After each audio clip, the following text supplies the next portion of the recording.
প্রধান অতিথি শেখুল হাদিস আল্লামা আজিজুল হক রহমতুল্লাহ আলাইহির রেখে যাওয়া আমানত শেখুল হাদিস সাহেবের সুযোগ্য সাহেবজাদা, আমাদের বাংলাদেশ সহ সারা পৃথিবীর মুসলমানদের অত্যন্ত প্রিয় এবং আস্থাভাজন মানুষ হযরত মাওলানা শেখুল হাদিস আল্লামা মামুনুল হক দামাত বরকাতুহুমুল আলিয়া মহাসচিব বাংলাদেশ খেলাফত মজলিস হজরত ইতিমধ্যে আলোচনা পেশ করে গিয়েছেন। গুরুত্বপূর্ণ আলোচনা করেছেন মুফতি আব্দুর রব ফরিদি, খতিব বাইতুল আমান জামে মসজিদ মিরপুর 11, হাফেজ মাওলানা মুফতি মুসলিউদ্দিন নোমান চাঁদপুরি মোহতামিম অত্র মাদ্রাসা, হাফেজ কারি মাওলানা আবু রায়হান সিদ্দিকী উজানি কচুয়া চাঁদপুর, হজরত মাওলানা মুফতি রইসুদ্দিন সাহেব খতিব ও মোহতামিম বাইতুল আজিম জামে মসজিদ কৌমি মাদ্রাসা মদিনানগর, হাফেজ মাওলানা মুফতি ইমরান হুসাইন ইমাম মক্কানগর জামে মসজিদ মুহাদ্দিস জামিয়াতুল জালাল আল ইসলামিয়া আল আরাবিয়া, উপস্থিত হজরত উলামায়ে কেরাম, মুসলমান ভাইরা। সূরা মাইদার 6 নম্বর আয়াতে আল্লাহ বলেন, ইয়া আইয়ুহাল্লাযীনা আমানু ইযা কুমতুম ইলাস সালাহ ফাগসিলু ওয়ুজুহাকুম ওয়া আইদিয়াকুম ইলাল মারাফিক ওয়ামসাহু বিরুউসিকুম ওয়া আরজুলাকুম ইলাল কা'বাইন। হে ঈমানদারগণ, যখন তোমরা নামাজের ইচ্ছা করো তখন চেহারা ভালোভাবে ধৌত করো, হাত ধৌত করো, মাথা মাসেহ করো, টাকনু পর্যন্ত পা ধৌত করো। ওযুর ফরজ কয়টা? 4টা। এই 4 ফরজের কথা আয়াতে এসে গেছে। চেহারা ধৌত করা, হাত ধৌত করা, মাথা মাসেহ করা, পাগুলা টাকনু পর্যন্ত ধৌত করা। ওযু না থাকলে ওযু না করা পর্যন্ত আল্লাহ তাআলা তার নামাজ কবুল করবেন না। সহিহ বুখারীর বর্ণনা 6954 নম্বর হাদিস। হাদিসের বর্ণনাকারী আবু হুরায়রা রাদিয়াল্লাহু তাআলা عن أبي هريرة رضي الله تعالى عنه أن رسول الله صلى الله عليه وسلم قال لا يقبل الله صلاة أحدكم إذا أحدث حتى يتوضأ। নবীজি বলেন, আল্লাহ তাআলা ততক্ষণ তোমাদের কারো নামাজ কবুল করবেন না যতক্ষণ ওই বান্দার ওযু না থাকলে, বান্দা যতক্ষণ ওযু না করবে ততক্ষণ তার নামাজ আল্লাহ কবুল করবেন না। ওযু না থাকলে, ওযু না করা পর্যন্ত তার নামাজ কবুল হবে না। রয়ে গেল গোসল, ফরজ হলে গোসল করা। সূরা মাইদার 6 নম্বর আয়াতেরই পরের অংশে আল্লাহ বলেন, ওয়া ইন কুনতুম জুনুবান ফাত্তাহহারু। মাদ্রাসা ছাত্র ভাইয়েরও আছেন, দেখবেন হেদায়াওয়ালাও এই আয়াত দিয়ে দলিল পেশ করেছে। যদি তোমরা জুনুবি হও, তোমাদের উপর যদি গোসল ফরজ হয়, তাহলে তোমরা ভালোভাবে পবিত্রতা অর্জন করো, গোসল করে নাও, ভালোভাবে তোমরা পবিত্র হয়ে নাও। গোসলের 3টি ফরজ ভালোভাবে মনে রাখা, ভালোভাবে কুলি করা, নাকে পানি দেওয়া যেন নাকের ভিতরের নরম অংশ পর্যন্ত পানি পৌঁছে যায়। মা বোনরা নাক ফুল পরে, কানের ধুল পরে। নাক ফুলটা মাঝে মাঝে খুলে রাখে, কানের ধুলও মাঝে মাঝে খুলে রাখে। নাক ফুলের জায়গায় ছোট্ট একটা ছিদ্র থাকে, কানের ধুলের জায়গাও একটা ছিদ্র থাকে।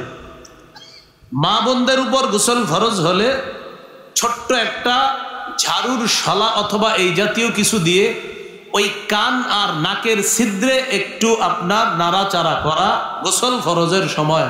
এই কথাটা তাদেরকে বলে দেওয়া। এই কথাটা মনে থাকবে। এইটা হলো আপনার মা বোনরা গোসলের ক্ষেত্রে খুব খেয়াল রাখা।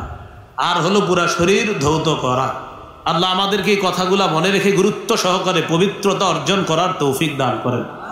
কি শিখলাম? শরীর পবিত্র করা এটাও নামাজ কায়েমের একটা অন্যতম শর্ত, যে আমি নামাজ পড়বো তো নামাজের আগে আমার শরীর পবিত্র হতে হবে। এরপরে হলো কাপড় পাক করা। আমরা নামাজে আসি কাপড় পরিধান করে, এই কাপড় পবিত্র হতে হবে। সূরা মুদ্দাসসিরের 4 নম্বর আয়াতে আল্লাহ বলেন, ওয়াসিয়াবাকা ফাতাহহির।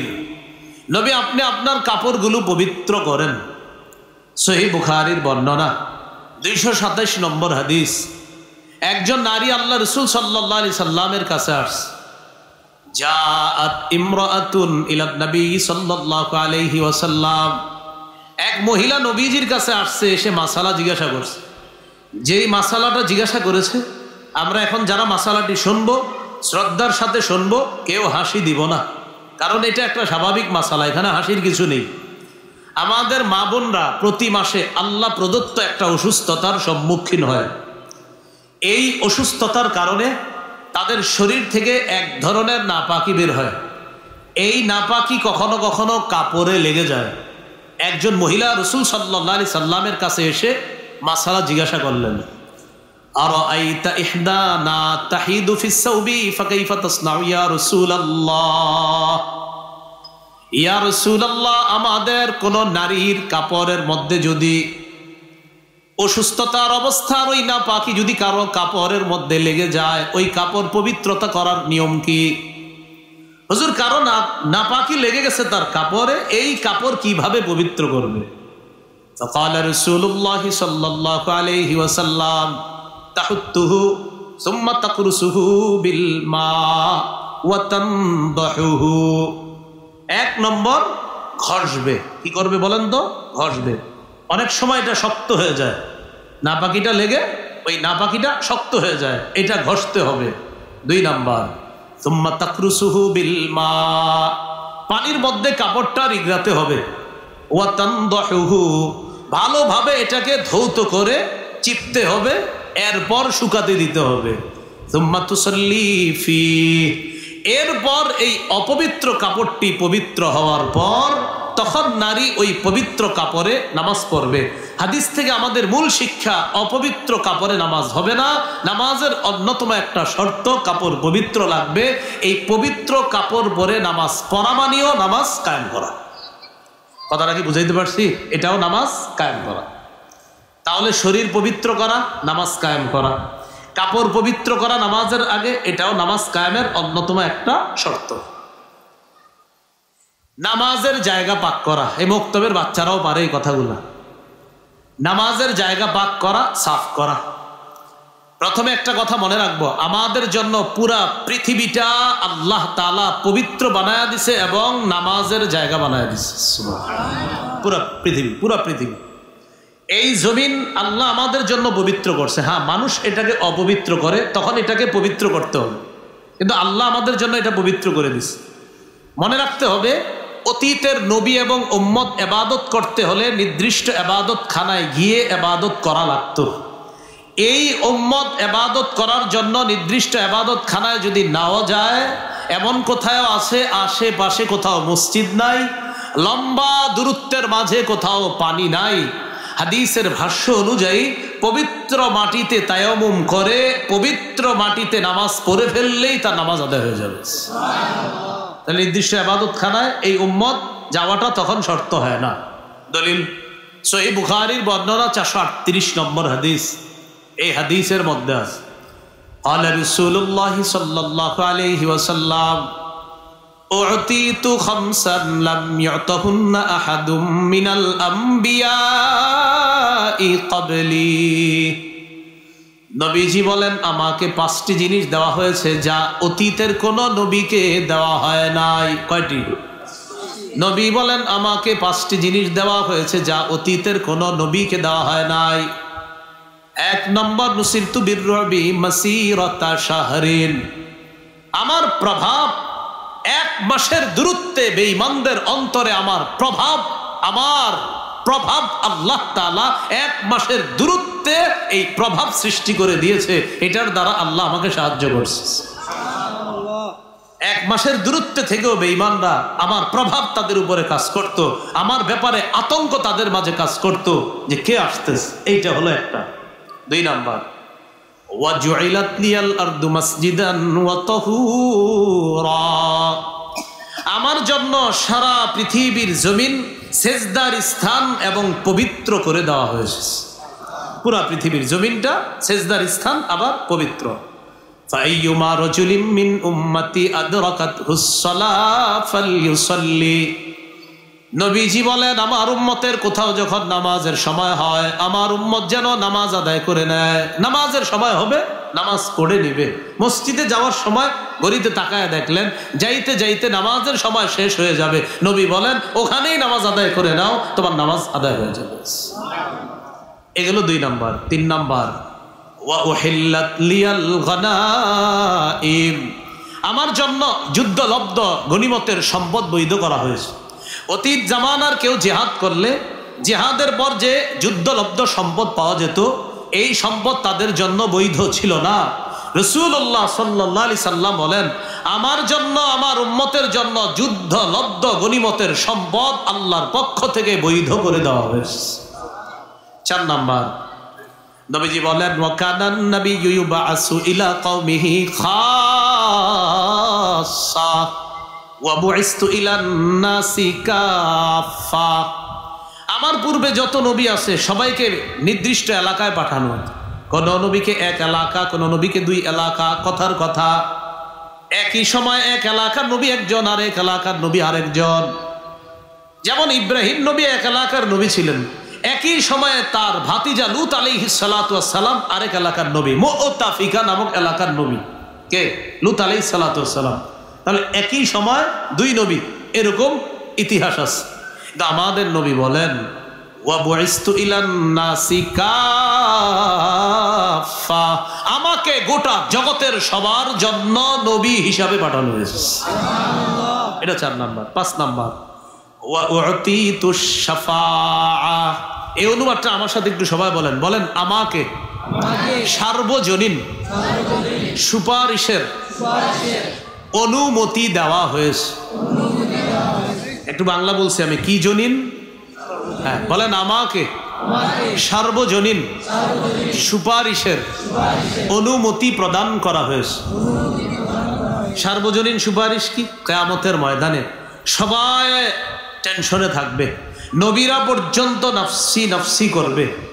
এই পেরেশানির অবস্থা থেকে মুক্তির ব্যবস্থা কিভাবে হবে? আল্লাহ রসুল এই সার্বজনীন সর্বপ্রথম সবার জন্য সুপারিশ করলে আল্লাহ তাআলা এই পেরেশানির অবস্থা দূর করে কিয়ামতের ময়দানে সর্বপ্রথম আল্লাহ বিচার ব্যবস্থা কায়েম করবেন। এই সুপারিশের অনুমতিটা আমাদের নবীকে দেওয়া হয়েছে। এখানে আরেকটা বিষয়, একবার এক ফেরেশতা নবীজির কাছে আসছে, তিরমিজির বর্ণনা। নবীজি বলেন, আতানি আতিম মির রব্বি, আমার কাছে আল্লাহর পক্ষ থেকে একজন ফেরেশতা আসছে। ফাখাইয়ারানি বাইনা আইয়ুদখিলা নিসফা উম্মতি আল জান্নাহ ওয়া বাইনা শাফাআ, আমাকে 2টি বিষয়ের একটি গ্রহণ করার অনুমতি দেওয়া হয়েছে। আমি যদি চাই আমার অর্ধেক উম্মত জান্নাতে নিতে পারবো। সুবহানাল্লাহ, আমাকে ইচ্ছাধিকার দেওয়া হয়েছে, আমি চাইলে আমার অর্ধেক উম্মত জান্নাতে নিতে পারবো। ওয়া বাইনা শাফাআ, আমি চাইলে আমার উম্মতের জন্য সুপারিশ করতে পারবো। তবে 2টা নেওয়া যাবে না, যে কোনো একটা। হয়তো অর্ধেক উম্মত জান্নাতে নিবেন, না হয় সুপারিশ করবেন। হাবিব আপনি কোনটা চান? আমাদের নবী বুদ্ধি করে বললেন, ইখতারতুশ শাফাআ, আমি সুপারিশ গ্রহণ করে নিলাম। কেন? আমার অর্ধেক উম্মত জান্নাতে গেলে বাকিদের কি হবে? এই জন্য আমি সুপারিশ করে আমার ন্যূনতম একটা উম্মতকে আমি জান্নাতে নেওয়ার চেষ্টা চালাবো। এই হলো নবীজিকে 5টি জিনিস দেওয়া হয়েছে। তবে আমাদের মূল উদ্দেশ্য এখানে হলো একটা, সেটা হলো গোটা জগৎ আমাদের জন্য পবিত্র। গোটা জগতের সব মাটি পবিত্র, অপবিত্র হলে এটাকে পবিত্র করে নেওয়া। এইটা হলো নামাজ কায়েম করা, যে নামাজ যেখানে পড়ব সেই জায়গাটা পবিত্র আছে কিনা চেক করে, যদি দেখা যায় কেউ অপবিত্র করছে, এটা পবিত্র করা মানেও নামাজ কায়েম করা। সতর ঢাকা, কি ঢাকা বলেন তো? সতর। সূরা আরাফের 31 নম্বর আয়াতে আল্লাহ বলেন, ইয়া বানি আদামা খুযু জিনাতাকুম ইনদা কুল্লি মসজিদ, হে আদম সন্তান, তোমরা প্রত্যেক নামাজের সময় বেশভূষা ধারণ করো, গ্রহণ করো, সুন্দর পোশাক পরো, রাগ করবেন না। অনেকে আমরা নামাজে হাফ হাতা গেঞ্জি পরে চলে আসি না? আপনার নামাজ হয়ে যাবে, আপনি এইভাবে নামাজ পড়লেও নামাজ হয়ে যাবে, কেউ বলবে না আপনার নামাজ হয়নি। কিন্তু আমি শুধু আপনাকে বলতে চাই, আপনি আপনার মেয়ের জামাইয়ের বাড়িতে যদি যান, আপনি হাফ হাতা গেঞ্জি পরে যাবেন? সবাই দিয়ে চুপ হয়ে গেল না? আপনি আপনার ব্যয়ের বাড়িতে কি হাফ হাতা গেঞ্জি পরে যাবেন? আচ্ছা, নামাজ কার বাড়িতে পড়ি? বলে না, কার বাড়ি? তাহলে ব্যয়ের বাড়িতে গেঞ্জি পরে যান না। তাহলে কার বাড়িতে নামাজে যাই? বলেন না, কার বাড়িতে? ব্যয়ের বাড়িতে পাঞ্জাবি পরে যাই, আল্লাহর বাড়িতে গেঞ্জি পরে যাই। সোজা হিসাব। আমি আবার বলছি, গেঞ্জি পরলে আপনার নামাজ হয়ে যাবে, কিন্তু আমি শুধু এতটুকু বললাম, ব্যয়ের বাড়িতে আপনি কত সুন্দর একটা পাঞ্জাবি পরে বেশভূষা ধারণ করে যান, তো আল্লাহর বাড়িতে কোনো মতে যাই। আল্লাহু আকবার। তবে আমার এই বয়ান যেন বদহজম না হয় আপনাদের। মানে কি, যে কালকে থেকে নামাজে আমু না, কারণ গেঞ্জি পরে যাওয়া যাবে না। না ভাই, আপনি গেঞ্জি পরেই পড়েন, আপনি গেঞ্জি পরেই নামাজ পড়েন, কিন্তু আমি বলছি যে একটু ভাবেন কথাটা। আল্লাহ আমাদেরকে কথাগুলো বুঝার তৌফিক দান করুন। সুন্দর পোশাক পরে আল্লাহর সামনে দাঁড়াবো, ঠিক আছে না ইনশাআল্লাহ? এই গেল আপনার সতর ঢাকা। এই সতর ঢেকে নামাজ পড়া, এটাও নামাজ কায়েম করা। এরপর কিবলামুখী হওয়া। সূরা বাকারায় আল্লাহ তাআলা বলেন, 45 নম্বর আয়াত সূরা বাকারাত আল্লাহ তাআলা বলেন, ফাওয়াল্লি ওয়াজহাকা শাতরাল মসজিদিল হারাম। কি বলছে? ফাওয়াল্লি ওয়াজহাকা শাতরাল, 149 সূরা বাকারার 149 নম্বর আয়াত। ফাওয়াল্লি ওয়াজহাকা শাতরাল মসজিদিল হারাম। আপনি আপনার চেহারাকে মসজিদে হারামের দিকে ফিরান। ওই দিকে ফিরান, মসজিদে হারাম। নবীজি বাইতুল মুকাদ্দাসের দিকে ফিরে নামাজ পড়ে প্রায় 17-18 মাস। বারবার মাথাটা আসমানের দিকে উঠায়, মনে মনে চাওয়া, আহারে আল্লাহ যদি কেবলাটা কাবার দিকে করে দিতেন। এটা মনের চাওয়া, মুখ দিয়ে বলে না। নামাজ পড়ে কোন দিকে ফিরে? বাইতুল মুকাদ্দাস। তো এইভাবে খালি তাকায় উপরে। আল্লাহ তাআলা বলেন, قد نرى تقلب وجهك في السماء। নবী, আপনি যে বারবার আসমানের দিকে মাথা উঠা নামা করেন, আমি আল্লাহ কিন্তু বিষয়টা দেখি। আপনি কেন উঠাইতেছেন এটা আমি আল্লাহ জানি। আপনি চাইতেছেন কিবলা যেন আবার কাবার দিকে করে দেই, ঠিক আছে। ফালানুওয়াল্লিয়ান্নাকা কিবলাতান তারদাহা। আমি অবশ্যই অবশ্যই আপনার পছন্দ অনুযায়ী আবার কিবলাটা কাবার দিকে করে দিব। এরপরে আল্লাহ বলেন, ফাওয়াল্লি ওয়াজহাকা শাতরাল মসজিদিল হারাম। আপনি মসজিদে হারামের দিকে ফিরে নামাজ আদায় করেন। এ হলো কিবলামুখী হয়ে নামাজ পড়া, এটাও নামাজ কায়েম করা। বলেন আমার সাথে, ওয়াক্ত মতো নামাজ পড়া। এর মানিও বলেন নামাজ কায়েম করা। বলেন তো, সময় মতো নামাজ পড়া মানিও কি নামাজ কায়েম করা। সূরা নিসার 103 নম্বর আয়াতে আল্লাহ তাআলা বলেন, ইন্নাস সালাতা কানাত আলাল মুমিনিনা কিতাবাম মাওকুতা। নিশ্চয়ই নামাজ মুমিনদের উপর সময় মতো ফরজ। নিশ্চয়ই নামাজ মুমিনদের উপর সময় মতো ফরজ।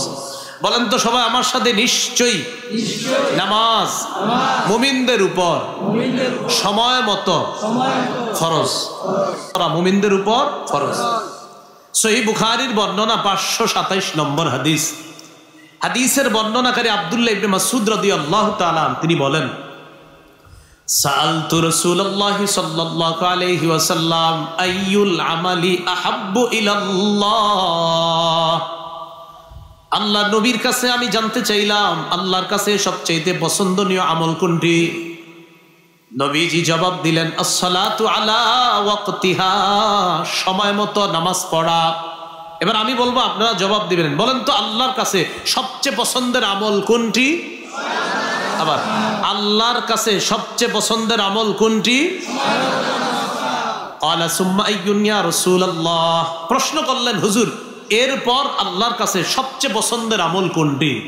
নবীজি জবাব দিলেন, বিররুল ওয়ালিদাইন। পিতা মাতার সেবা করা, পিতা মাতার আনুগত্য করা।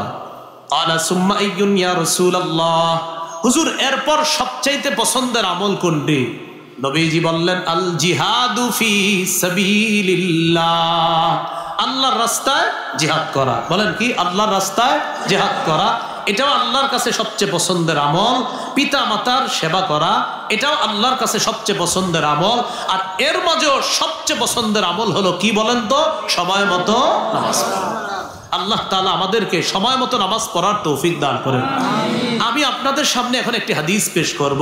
এই হাদিস শোনার পর আপনারা সিদ্ধান্ত নেবেন, এতদিন যারা শুধু জুমা পড়তেন এখন থেকে ডেলি পড়বেন কিনা, এতদিন যারা 4 ওয়াক্ত পড়তেন এখন থেকে ফজরটা পড়বেন কিনা, এতদিন যারা 3 ওয়াক্ত পড়তেন আরো 2 ওয়াক্ত বাড়াবেন কিনা। আগে হাদিসটা বলি দেখেন। সহিহ বুখারীর বর্ণনা 687 নম্বর হাদিস। হাদিসের বর্ণনাকারী উম্মুল মুমিনিন আয়েশা সিদ্দিকা রাদিয়াল্লাহু তাআলা আনহা। খুব মন দিয়ে শুনি। সাকুলান নবী সাল্লাল্লাহু আলাইহি ওয়াসাল্লাম, রাসূলুল্লাহ সাল্লাল্লাহু আলাইহি সাল্লাম প্রচন্ড অসুস্থ হলেন। এই বাংলাটা বলতে হবে আপনাদের। কি অসুস্থ? প্রচন্ড অসুস্থ, ইন্তেকালের ঠিক আগে। এতটাই অসুস্থ হয়ে গেলেন, এশার নামাজের সময় সাহাবায়ে কেরাম অপেক্ষা করতেছে নবীর ইমামতিতে নামাজ পড়বে, কিন্তু নবীজি ঘর থেকে বের হচ্ছে না। অনেক দূরেও না, ঘরের পর্দাটা সরাইলেই মসজিদ, নবীজি আসতেছে না। নবীজি প্রশ্ন করলেন, সাল্লান নাস, আচ্ছা সাহাবীরা নামাজ পড়ছে? ঘরের সদস্যগণ জবাব দিলেন, লা ইয়া রাসূলুল্লাহ হুম ইয়ান্তাজিরুনা লাক। ইয়া রাসূলুল্লাহ, তারা নামাজ আদায় করে নাই, তারা আপনার অপেক্ষা। নবীজি বললেন, দুউলি মাআন ফিল মিখদাব, আমার জন্য পানির ব্যবস্থা করো, গোসল করতে হবে। ফাফআলনা, আমরা পানির ব্যবস্থা করলাম। ফাগতাসালা, নবী গোসল করলেন। গোসল করার পর যাহাবা লিয়ানুআ, আল্লাহ নবী মসজিদে যাওয়ার জন্য রওনা করলেন। ফাউগমিয়া আলাই, নবী সাথে সাথে বেহুশ হয়ে গেলেন। মসজিদ দূরে না, একদম সাথেই বেহুশ হয়ে গেছে। সুম্মা আফাকা, হুশ ফিরে আসছে। হুশ ফিরে আসার পর আবার নবী বললেন, সাল্লান নাস, সাহাবীরা নামাজ পড়ছে কিনা? ঘরের সদস্যগণ জবাব দিলেন, লা ইয়া রাসূলুল্লাহ হুম ইয়ান্তাজিরুনা লাক, তারা নামাজ আদায় করে নাই, তারা আপনার অপেক্ষা। নবীজি আবার বললেন, দুউলি মাআন, আবার পানি আনো। ফাফআলনা, আমরা পানির ব্যবস্থা করলাম। ফাগতাসালা, আবার নবী তার শরীর মুবারক ধৌত করলেন। নবী দুর্বলতা কাটানোর জন্য শরীর ধৌত করলেন। ধৌত করার পর যাহাবা লিয়ানুআ, আবার রওনা করলেন মসজিদে যাওয়ার জন্য। ফাউগমিয়া আলাইহি, আবার বেহুশ হয়ে গেলেন। কয়বার? সুম্মা আফাকা, আবার হুশ ফিরে আসছে। হুশ ফিরে আসার পর আবার জিজ্ঞাসা করলেন, আসাল্লান নাস, আচ্ছা সাহাবীরা কি নামাজ পড়ছে? ঘরের সদস্যগণ জবাব দিলেন, লা ইয়া রাসূলুল্লাহ হুম ইয়ান্তাজিরুনা লাক, নামাজ পড়ে নাই, আপনার অপেক্ষা। আবার নবী বললেন, দুউলি মাআন, পানি আনো। শরীর আবার ধৌত করতে হবে দুর্বলতা কাটানোর জন্য। ফাফআলনা, পানির ব্যবস্থা করলাম। নবী আবার তার শরীর মুবারক ধৌত করলেন।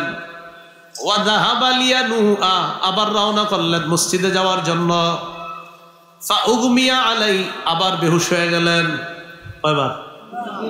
3 বার বেহুশ হলেন। সুম্মা আফাকা, আবার হুশ ফিরে আসছে। হুশ ফিরে আসার পর আবার জিজ্ঞাসা করলেন, সাল্লাত নাস, নামাজ পড়ছে? জবাব দিলেন, না হুজুর, নামাজ তো পড়ে নাই। সাহাবীরা অপেক্ষা করতেছিলেন লি সালাতিল ইশাইল আখিরা, এশার নামাজের জন্য।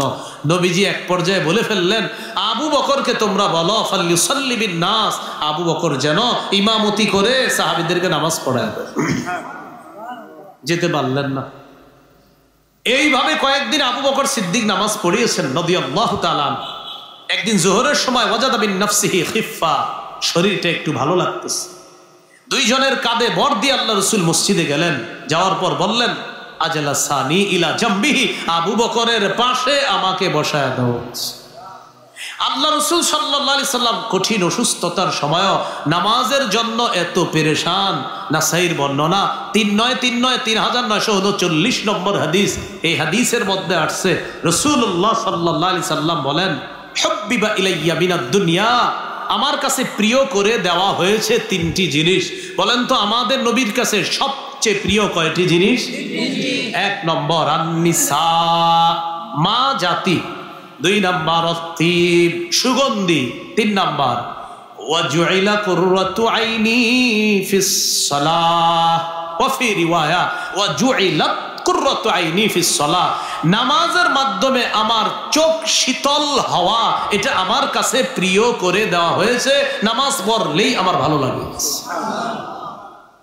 প্রিয় ভাইরা, সময় মতো নামাজ পড়বো তো ইনশাআল্লাহ? আল্লাহ তৌফিক দান করেন। মনে আছে নামাজ কায়েম করা মানে সময় মতো নামাজ পড়া মানেও নামাজ কায়েম করা। এরপর নামাজের নিয়ত করা। বলেন কি করা? নামাজের নিয়ত করা। সহিহ বুখারীর বর্ণনা, ওমর ইবনুল খাত্তাব রাদিয়াল্লাহু তাআলা আনহু থেকে বর্ণনা, তিনি বলেন ক্বালা রাসূলুল্লাহ সাল্লাল্লাহু আলাইহি ওয়াসাল্লাম ইন্নামাল আ'মালু বিন্নিয়াত, আমলের প্রতিদান নিয়তের সাথে। বলেন আমলের প্রতিদান কিসের সাথে? নিয়তের। আল্লাহ তাআলা আমাদেরকে নামাজের এই পূর্ববর্তী শর্তগুলা গুরুত্ব সহকারে যেন আমরা এই শর্তগুলা আদায় করে এরপর নামাজে দাঁড়াতে পারি, আল্লাহ তৌফিক দান। ওয়া দাখালা রাজুলুন আল মসজিদ, এক ব্যক্তি মসজিদে প্রবেশ করছে। বলেন তো আগে কে ঢুকছে? নবীজি ঢুকে বসে রয়েছে। আরেক ব্যক্তি মসজিদে ঢুকছে, ঢুকার পর কি করছে? ফাসাল্লাহ, নামাজ পড়ছে। তার নামাজটা নবীজি দেখছে। নামাজ পড়ার পর ফাসাল্লামা আলান নবী সাল্লাল্লাহু আলাইহি ওয়াসাল্লাম, নামাজের সালাম ফিরানোর পর আল্লাহ রাসূলকে গিয়ে একটা সালাম দিছে, আসসালামু আলাইকুম। ফারাদ্দা আলাইহি, নবী তার সালামের জবাব নিলেন, নিয়ে বললেন ইরজি, এই তুমি আবার যাও। ফাসাল্লি, আবার নামাজ পড়ো। ফাইন্নাকা লাম তুসাল্লি, তুমি নামাজ পড়ো নাই। ফারাজা ইউসাল্লি কামা সাল্লা, তিনি গেলেন আবার আগের মতোই নামাজ পড়লেন, সালাম ফিরাইলেন, এসে নবীজিকে একটা সালাম দিলেন, আসসালামু আলাইকুম।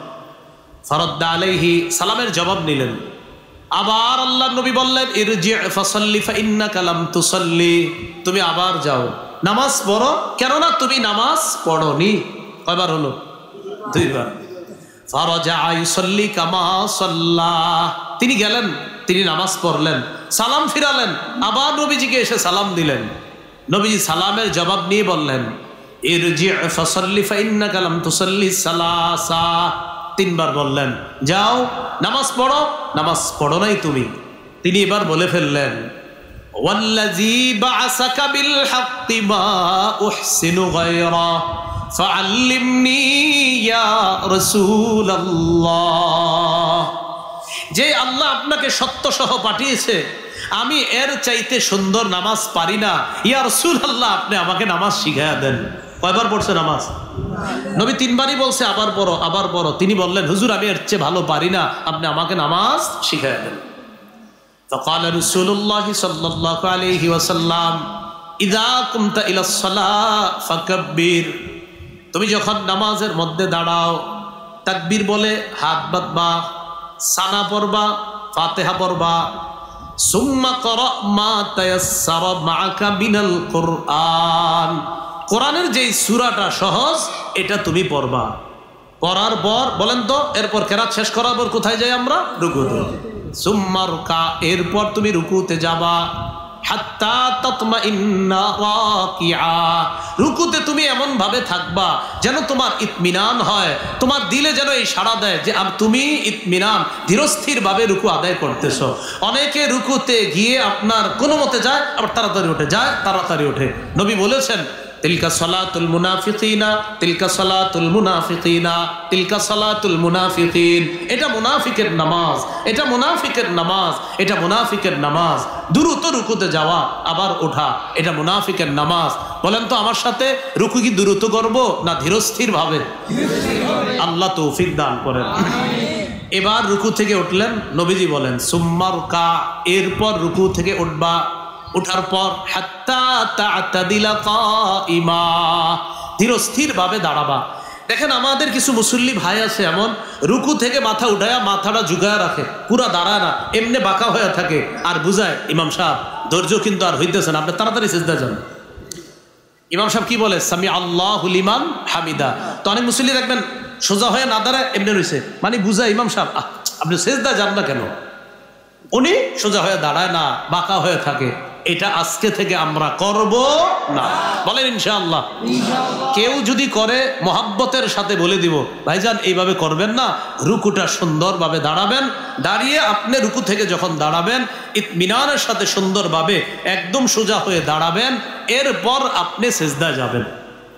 তো রুকু থেকে দাঁড়িয়ে আপনার যদি ইমামের পিছনে থাকি আমরা, তাহলে কি বলি? রব্বানা লাকাল হামদ, অথবা আল্লাহুম্মা রব্বানা লাকাল হামদ, অথবা আল্লাহুম্মা রব্বানা ওয়া লাকাল হামদ, অথবা রব্বানা ওয়া লাকাল হামদ।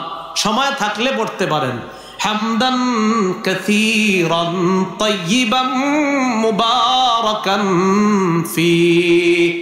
রুকু থেকে উঠা সামি আল্লাহু লিমান হামিদা বলার পর এটা যদি কেউ পড়ে, ফেরেশতারা লড়াই করে কে কার আগে তার এই আমল নামা উপরে নিয়ে যাবে। প্রতিযোগিতা লেগে যায় তার এই আমলটা পৌঁছানোর জন্য। এই হলো রুকু থেকে দাঁড়াইলাম। তো আপনি বাঁকা হয়ে যখন থাকেন কি বুঝান? রব্বানা লাকাল হামদ বলার এত সুযোগ নাই, ইমাম সাহেব তাড়াতাড়ি সিজদায় যান। এগুলা ভাই করবো না আমরা। এরপর সুম্মাসজুদ, সিজদায় যাবা, যাওয়ার পর হাত্তা তাতমাইন্না সাজিদা, ধীরস্থির ভাবে সিজদা করবা। সুম্মারফা, দুই সিজদার মাঝখানে বসবা। দুই সিজদার মাঝখানেও আবার সেম কাহিনী, অনেকে এইভাবে বাঁকা হয়ে থাকে দুই সিজদার মাঝখানে। হুজুর তাড়াতাড়ি সিজদায় যান। মনে রাখবেন, কিছু কিছু মানুষ এতটাই বাঁকা হয়ে থাকে যেন তার দুটি সিজদা মিলে একটি সিজদা হয়। কিছু মানুষ এতটাই বাঁকা হয়ে থাকে যেন দুটি সিজদা মিলে কয়টি হয়? একটি হয়। কারো মাজায় পিঠে সমস্যা থাকলে সেটা ভিন্ন কথা, কিন্তু আপনি সুস্থ হয়ে যে আমি এখন বসে রয়েছি কিন্তু সিজদা এইভাবে রয়েছি, এটা কেন? সিজদা থেকে উঠা এইভাবে না, আমরা সোজা হয়ে বসবো। বলেন বসার পর, বলেন দুই সিজদার মাঝখানে আমরা পড়বো আল্লাহুম্মা গফিরলি। বলেন তো সবাই আবার, আবার আবার আবার পড়েন তো, বলেন আল্লাহুম্মা গফিরলি ওয়ারহামনি। এই ছোট্ট দুইটা মুখস্থ থাকবে তো, তা তিনবার সবাই দোনোটা বলেন আল্লাহুম্মা গফিরলি ওয়ারহামনি। পড়েন ওয়ারহামনি, আবার আল্লাহুম্মা গফিরলি ওয়ারহামনি, আল্লাহুম্মা গফিরলি ওয়ারহামনি। এই দুইটা আপনারা বলেন। আরো বড় আছে দোয়াটা, আল্লাহুম্মা গফিরলি ওয়ারহামনি ওয়াজবুরনি ওয়ারফানি ওয়াহদিনি ওয়াআফিনি ওয়ারযুকনি। এতগুলা দরকার নেই, আপনি শুধু একটুকুই বলেন আল্লাহুম্মা গফিরলি ওয়ারহামনি। কত অসাধারণ দোয়া! আল্লাহ আমায় ক্ষমা করেন, আল্লাহ আমায় দয়া করেন, সুবহানাল্লাহ। এরপর দ্বিতীয় সিজদায় যাবেন। নবীজি বলেন এই হলো তোমার এক রাকাত।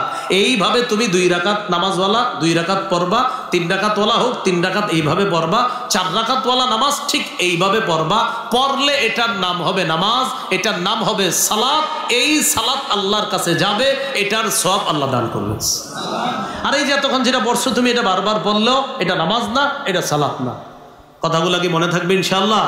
এই হলো রুকু সিজদা, আমরা ধীরস্থির ভাবে করব ইনশাআল্লাহ। বলেন আমার সাথে সবাই, বলেন নফল নামাজে রুকু এবং সিজদা একটু লম্বা করব। বলেন তো নফল নামাজে রুকু সিজদা একটু কি করব? লম্বা করব। যেমন কেরাতটা অনেকে লম্বা করে, তো নফল নামাজে রুকু সিজদাটাও একটু লম্বা করব। এই ব্যাপারে একটি হাদিস বলি আপনাদের সামনে, সহিহুল জামে 1671 নম্বর হাদিস। আব্দুল্লাহ ইবনে ওমর রাদিয়াল্লাহু তাআলা আনহুমা একদিন এক যুবককে দেখলেন নফল নামাজ পড়ে। রাআ আব্দুল্লাহ ইবনে ওমর রাদিয়াল্লাহু তাআলা আনহুমা ফাতান ইউসাল্লি। আব্দুল্লাহ ইবনে ওমর দেখেন এক যুবক নফল পড়ে। ক্বাদ আতালাল কিয়ামা ওয়া আতনাবা।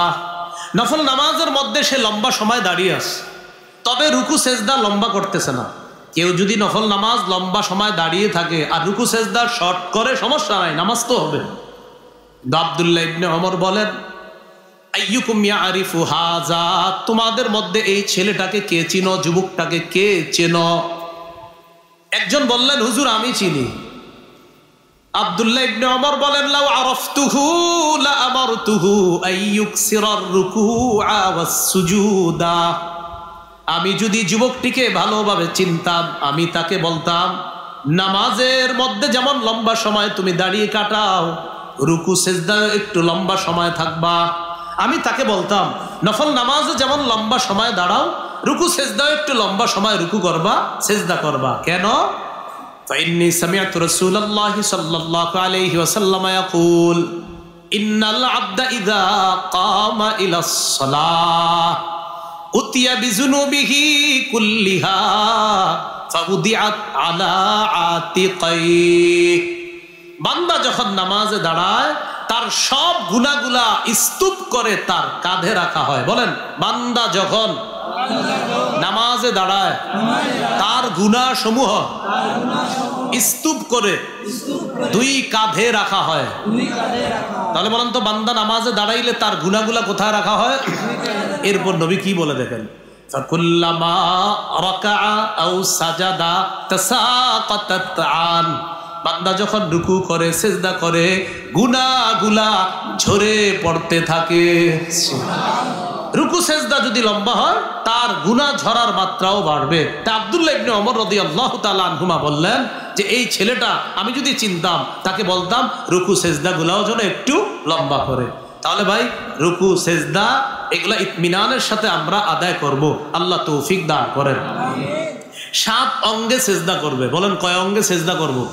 7 অঙ্গে। বলেন, কপাল, নাক, এই হলো 1 অঙ্গ, দুইটা মিলে কপাল, নাক। বলেন, 2 হাত, কটা হলো মোট? 3টা। বলেন, 2 হাঁটু, এই হলো 5টা। 2 পায়ের আঙ্গুল, এই হলো 7টা। তাহলে কপাল, নাক মিলে 1টা, 2 হাত 3টা, 2 হাঁটু 5টা, 2 পায়ের আঙ্গুল, কটা হলো? 7টা। সহিহ বুখারী 809, সহিহ বুখারী 812, 2 হাদিসের মধ্যে আছে। রাসূলুল্লাহ সাল্লাল্লাহু আলাইহি ওয়াসাল্লামের সাহাবী আব্দুল্লাহ ইবনে আব্বাস রাদিয়াল্লাহু তাআলা আনহুমা বলেন, উমিরান নবী সাল্লাল্লাহু আলাইহি ওয়াসাল্লাম আইয়াসজুদা আলা 7 আ'যা। রাসূলুল্লাহ সাল্লাল্লাহু আলাইহি সাল্লামকে 7 অঙ্গের উপর সিজদা করতে আদেশ করা হয়েছে। আলাল জাবহা, কপালের উপর। আর 812 নম্বর হাদিসে আছে বুখারীর, ওয়া আশারা বিয়াদাইহি আলা আনফিহি। নবী কপাল দ্বারা বুঝাইছে কপালও নাকও। বলেন, কপালও নাকও। এই হলো একটা। ওয়াল ইয়াদাইন, 2 হাত, এই হলো 3টা। ওয়ার রুকবাতাইন, 2 হাঁটু, এই হলো 5টা। ওয়া আতরাফি কদামাই, 2 পায়ের আঙ্গুলি, এই হলো 7 অঙ্গ। এই 7 অঙ্গের উপর সেজদা দেওয়া। তাহলে সেজদায় ধীরস্থিরতার সাথে সেজদা দেওয়া, রুকুগুলা ধীরস্থির ভাবে করা, দাঁড়ানোটা সুন্দরভাবে হওয়া, এটাও নামাজ কায়েম করা। মনে আসেনি মূল আলোচনা? কি করা? নামাজ কায়েম করা। এলো রুকু সেজদা বিলম্ব করা, সুন্দরভাবে পড়া। নামাজ কায়েম দ্বারা 3 নম্বর উদ্দেশ্যটা মনে আছে আপনাদের? খুশু খুজুর সাথে নামাজ পড়া। বলেন আমার সাথে সবাই, খুশুর সম্পর্ক কলবের সাথে, খুজুর সম্পর্ক অঙ্গ প্রত্যঙ্গের সাথে। কলব যদি আল্লাহমুখী হয় এটাকে খুশু বলে, অঙ্গ প্রত্যঙ্গ যদি আল্লাহমুখী হয় এটাকে খুজু বলে। খুশু খুজুওয়ালা নামাজ কোনটা? যেই নামাজে কলব থাকবে আল্লাহর দিকে, অঙ্গ প্রত্যঙ্গ থাকবে আল্লাহর দিকে, এই নামাজ খুশু খুজুওয়ালা নামাজ।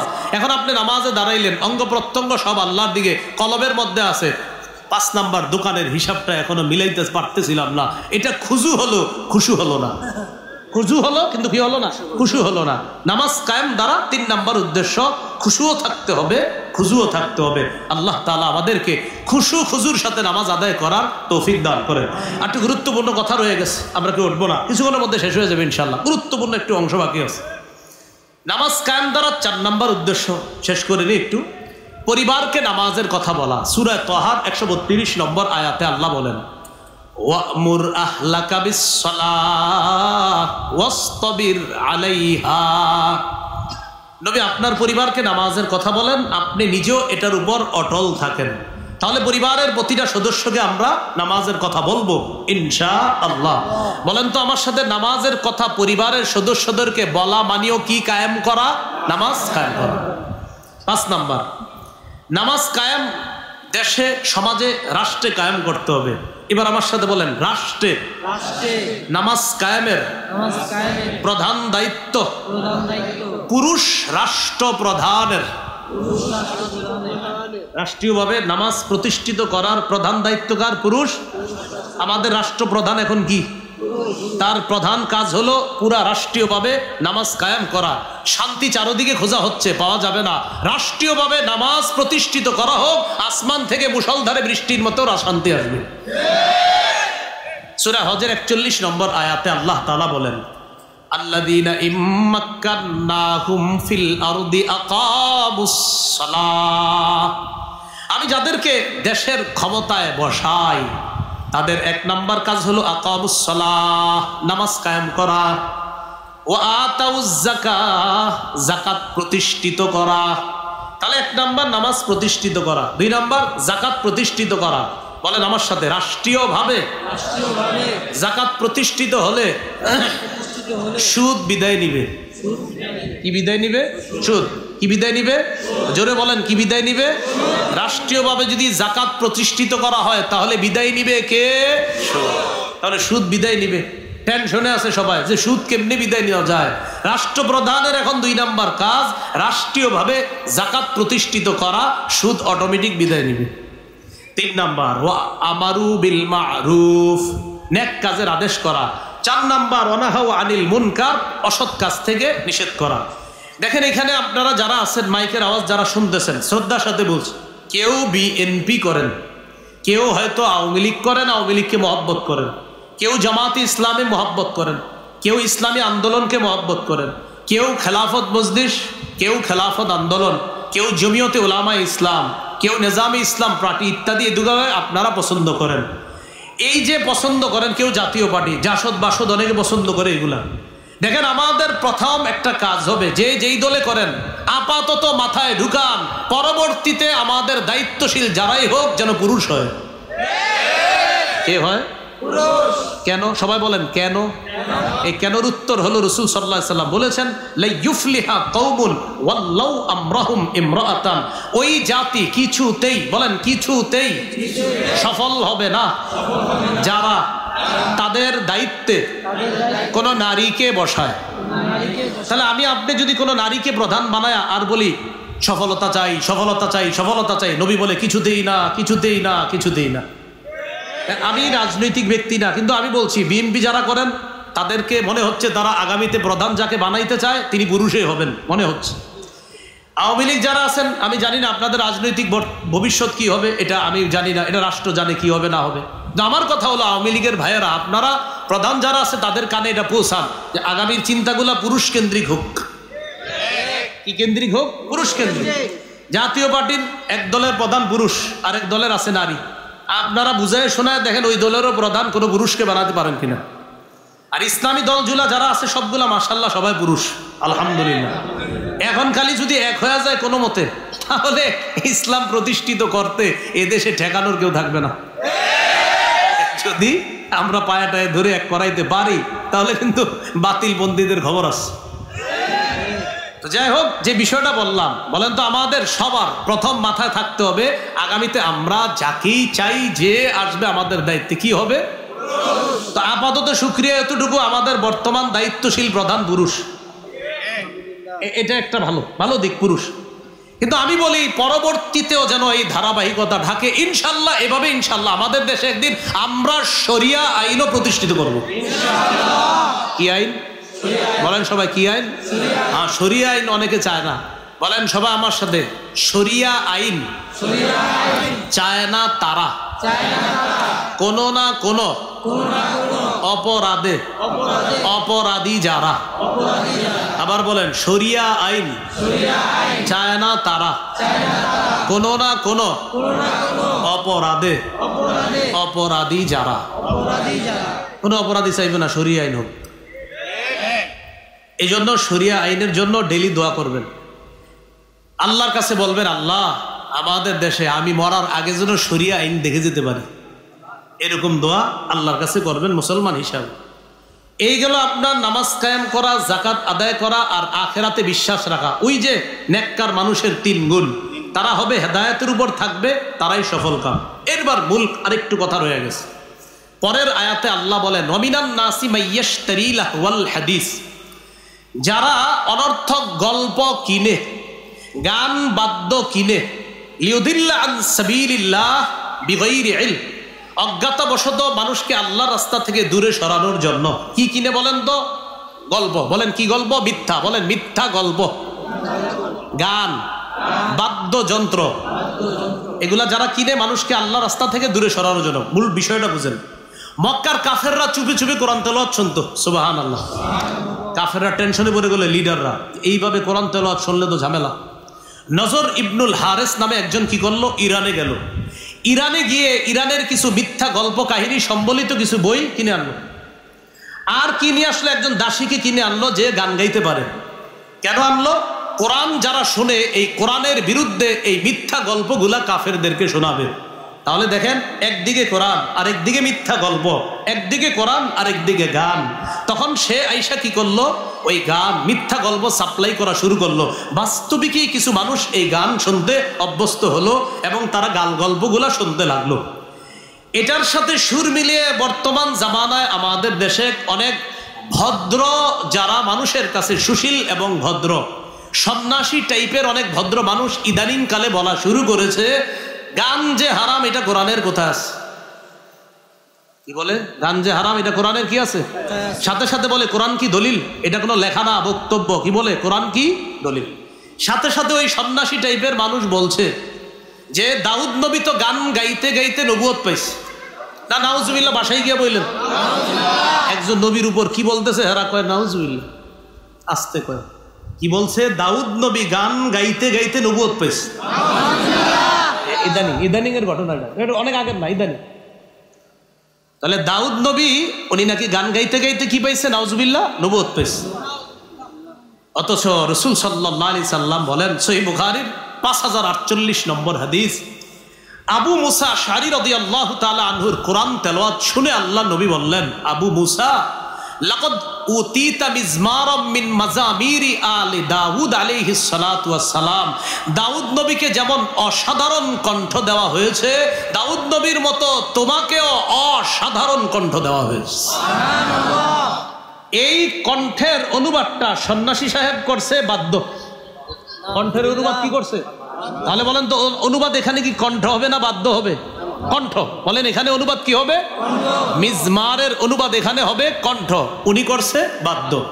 দাউদ নবী কণ্ঠ দিয়ে জাবুর কিতাব তেলাওয়াত করতেন, আর আবু মুসা রাদিয়াল্লাহু তাআলা কণ্ঠ দিয়ে কোরআন তেলাওয়াত করতেন। নবী বললেন, আবু মুসা, লাকাদ উতিতা মিজমারান মিন মাজামিরি আলি দাউদ। দাউদ নবী যেমন অসাধারণ কণ্ঠে দিয়ে জাবুর কিতাব পড়তেন, তুমিও অসাধারণ কণ্ঠে কোরআন পড়তেছো, যেন তোমাকে দাউদ নবীর মতো অসাধারণ কণ্ঠ দেওয়া হয়েছে। তাহলে বলেন তো, এই হাদিসের অনুবাদে কি বাদ্যযন্ত্র নাকি কণ্ঠ? দাউদ নবী সুন্দর কণ্ঠ দিয়ে কি গান গাইতেন না জাবুর কিতাব পড়তেন?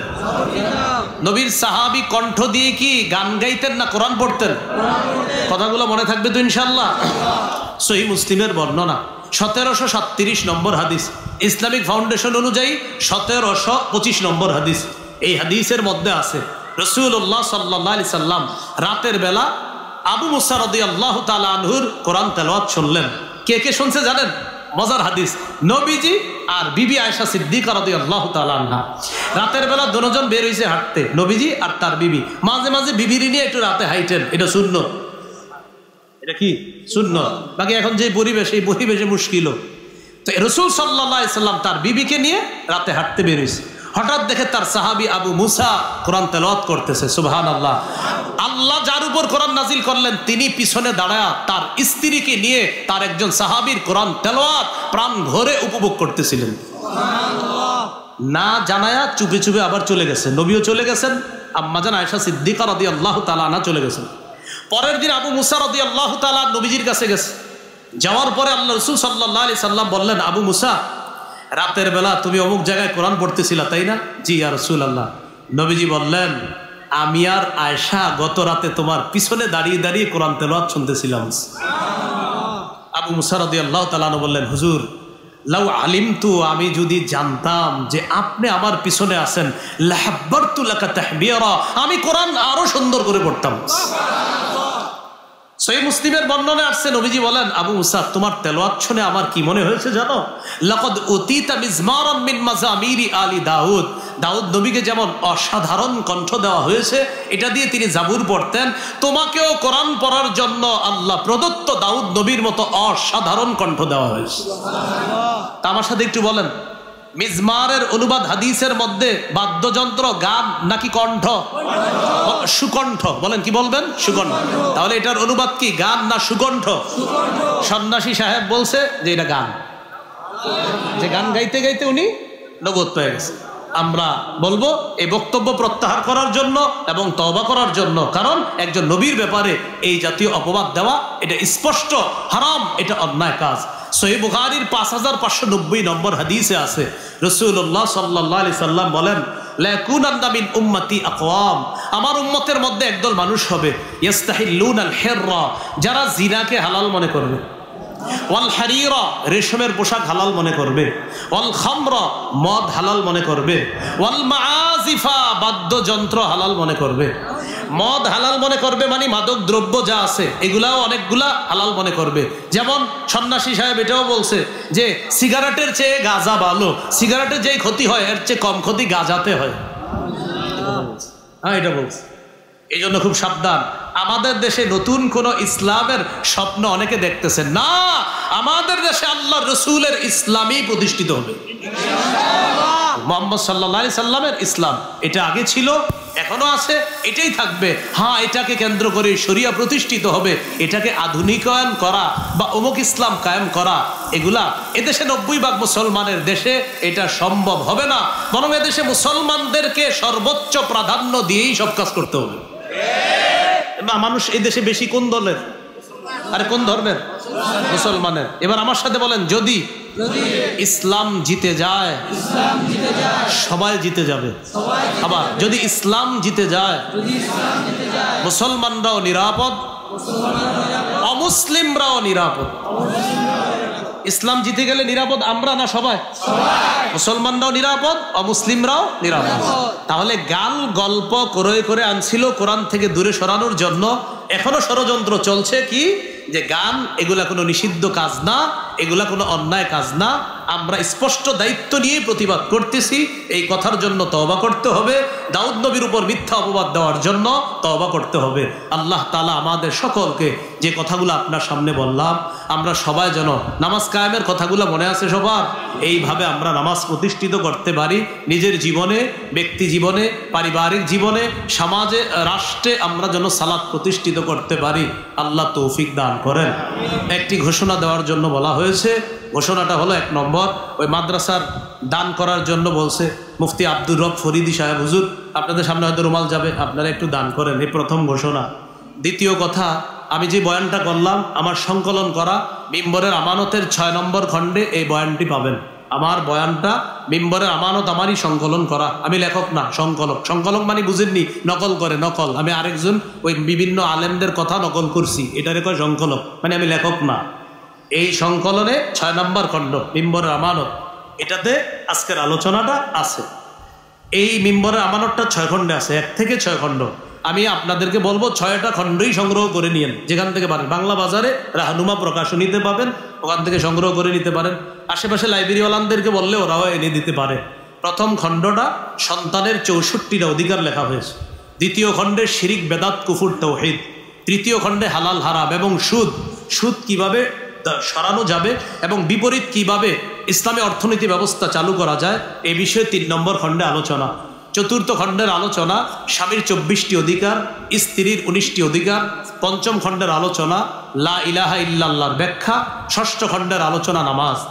এখানে ওরা গাড়িতেও নিয়ে এসেছে, এখানেও যাদের কাছে টাকা আছে নগদ, আপনারা ওদের কাছ থেকেও সংগ্রহ করে নিতে পারেন। দেখেন গাড়ি কোথায় আছে, ওই গাড়িতেও এই 6 খণ্ড পাবেন।